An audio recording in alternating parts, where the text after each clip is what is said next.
News.it, Nola, Dolce Caffè, via Castellammare 187, entriamo dentro e andiamo a controllare cosa accade.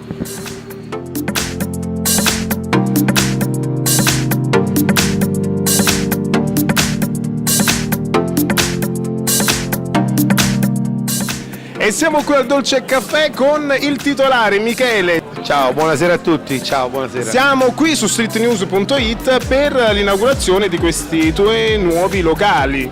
Sì, infatti è una nuova location, questo progetto è iniziato nel 2011, stiamo crescendo lavorativamente, abbiamo già rinnovato 3 volte, questa è la nostra chicca, abbiamo fatto tutto a base di cioccolato, tutto con gocce di cioccolato, stiamo cercando di rendere piacevole il vostro percorso qui con noi.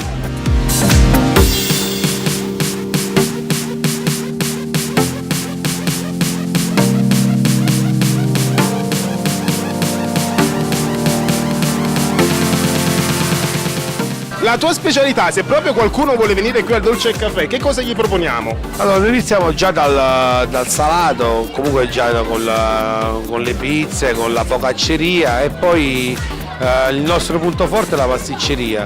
Partiamo con le classiche torte, chantilly e gocce di cioccolato, chantilly e fragola, per arrivare ai semifreddi, alle mousse, a tutti i nostri prodotti che il nostro pasticcere cura con passione e voglia di fare e strafare. E chi più ne ha più ne mette, ci ha fatto venire un po' d'acquolina. Quanto pesa questa torta? Quanto è grande? Per quante persone è? Allora, questa è una torta di 90 cm per 40 di altezza. Ricordiamo che Dolce Caffè è stato anche entrato nel Guinness, no? Quest'anno, a giugno, a Nola, perché te lo faccio dire. Sì, siamo entrati nei Guinness dei primati per la festa dei Gigli, con una torta di 24 metri di lunghezza per 458 kg di peso.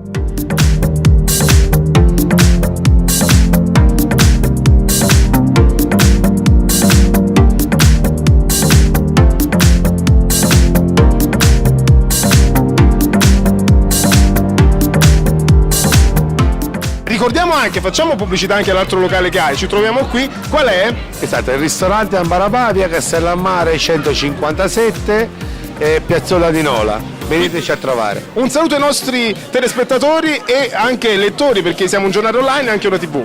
Ciao ragazzi a tutti da Dolce Caffè Ambarabà. Ciao!